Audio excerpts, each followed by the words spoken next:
Magandang umaga. It's about 7:30 in the morning at nandito kami sa second floor ng isa sa mga buildings dito sa Pogo Compound na isang internet gaming license hub sa Bamban, Tarlac, dito sa barangay Anupul. Um, According to the authorities, internet gaming license hub daw itong Pogo dito na ang pangalan ay Zun Yuan Technology Incorporated. Dito sa second floor makikita yung mga iba't ibang kwarto. Yung kanina mga empty rooms, no? Pero yung mga ibang kwarto dito sa second floor may mga gamit at pagkain sa loob ng kanilang office. This setup is the same setup na nakita natin sa isang Pogo hub sa Pasay sa mga na-raid na ng PAOK last year. Ganito din ang setup nila sa bawat kwarto. At ang amoy, no, the smell from each of the rooms is very distinct. It's the same smell I have been smelling simula nung nag-conduct sila ng mga raids at sa mga iba't ibang pogos sa Manila, sa Pasay most especially. Ganito ang amoy. That particular smell is coming from the cigarette that the Chinese are smoking, sabi ng isang nakausap kong police before. So maybe that's where it's coming from kasi some of the Chinese are smoking inside the building. Nandito na rin ngayon ang mga prosecutors dito sa Bamban. So far, dumadami yung mga nakikita nilang mga foreign workers who are here inside the compound.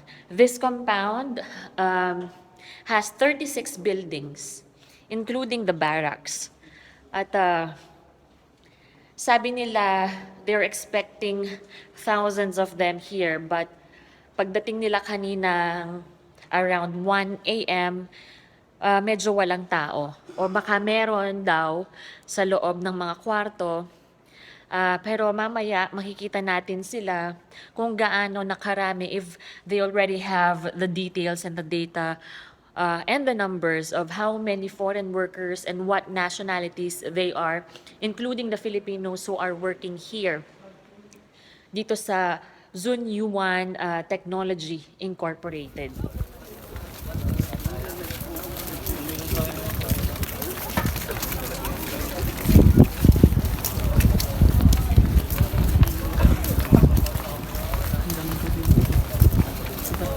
Papunta kami ngayon sa mezzanine area kung nasaan ang ibang mga foreign nationals and Filipinos who are working inside this Pogo compound.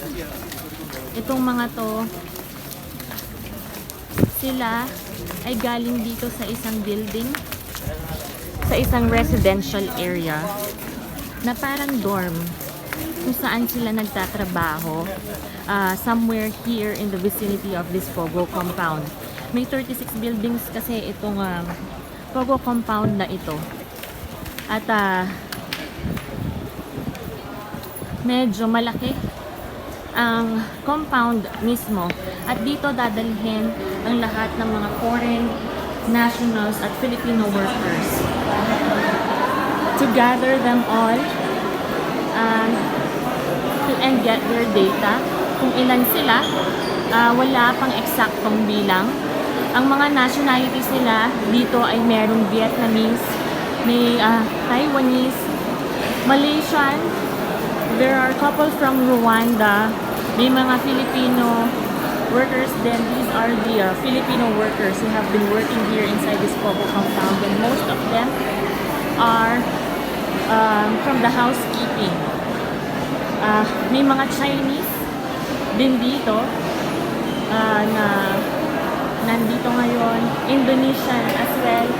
As for the others, wala pang verification and confirmation kung ano-ano at sinong mga nationalities talaga ang lahat na nandito. Nag-umpisa ang raid at around 1 a.m. Kanina at it's already about 8 a.m. at hindi pa rin tapos ang mga PAOK officials as well as the PNP-CIDG. Nandito na rin ang mga DOJ. Meron na din from IACAT at ito ang naka-uniform from PAGCOR.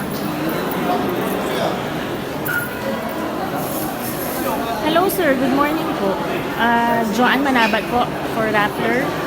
Sir, may I ask you a few questions po? Hindi About po this po. authorized magsalita mo. Ay, ganun po. May mga boss po kasi kami papunta. Nandito po ba? Meron, papunta pa lang ito. Papunta pa lang po. Kayo pa lang po ang from PAGCOR na nandito. Okay, sige po. Thank you, Sige sir. na, mama. Okay po.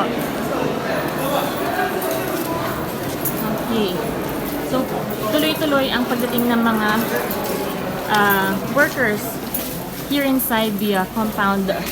They're being brought dito sa mezzanine area. Para siyang common area at malaki ang space. I think kasya naman sila. By the looks of it, mukhang aabot sa 1,000 workers who are here.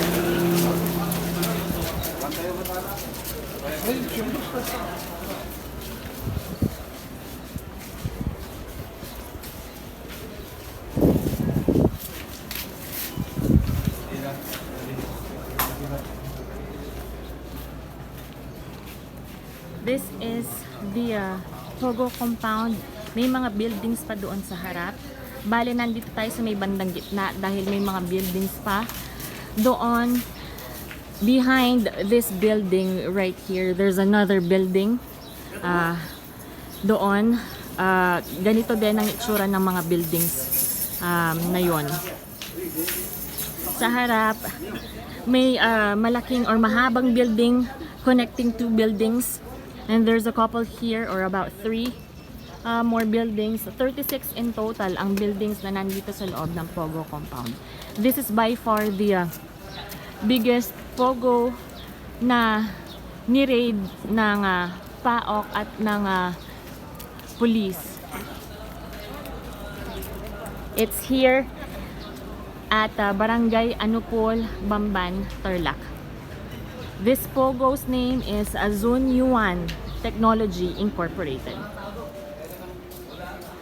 Nandito ako ulit dito sa isa sa mga buildings. This is the mezzanine area, sabi nila.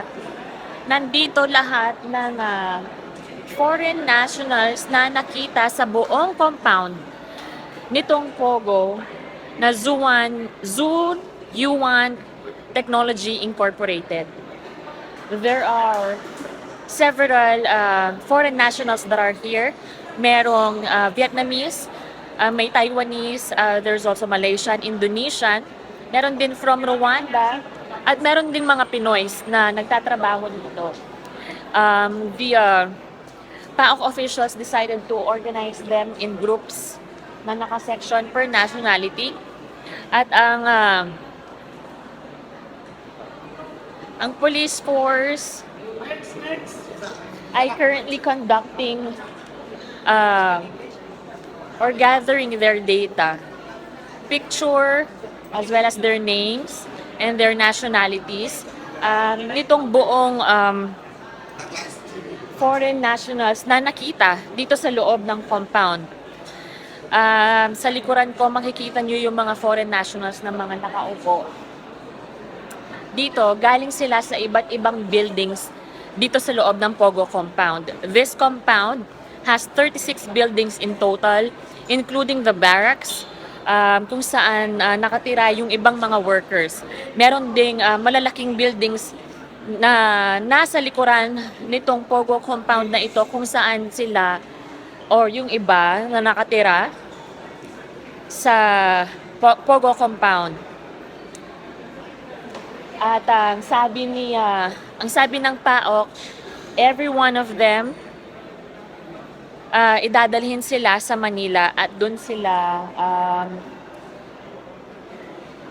magsistay habang pinaprocess and ongoing ang kanilang investigation, because most of these foreign nationals who are working here doesn't have passport. So the PAOK said they are already violating immigration laws doon pa lang. For the deportation, wala pang date kung kailan sila madedeport. Pagkatapos nilang ma-process, then doon pa lang malalaman kung kailan sila madedeport. The raid that was conducted at 1 a.m. today ay galing sa isang search warrant din na dalawang search warrants ito na dala-dala ng PAOK. That's for illegal or serious illegal detention and human trafficking. At meron din reported Malaysian national who was tortured. I'm sorry. Who was tortured here. Nakitaan siya ng mga bruises at marks sa kanyang katawan. Hindi pa natin siya nakakausap, but according to the PAOK officials, he was tortured daw dito sa loob ng compound. At yan lamang ang kasalukuyang nagaganap dito ngayon sa Pogo compound sa loob ng isang barangay. Barangay Anupol, Bamban, Tarlac. Here. Later on, pag natapos sila, hopefully we can talk to a few again kung papayag sila. Pero so far, ito lang ang kaganapan dito ngayon, where officials are trying to gather their data para malaman kung anong nationality sila. And yun lamang for today. This is Joanne Manabat, Rappler here at Bamban, Tarlac.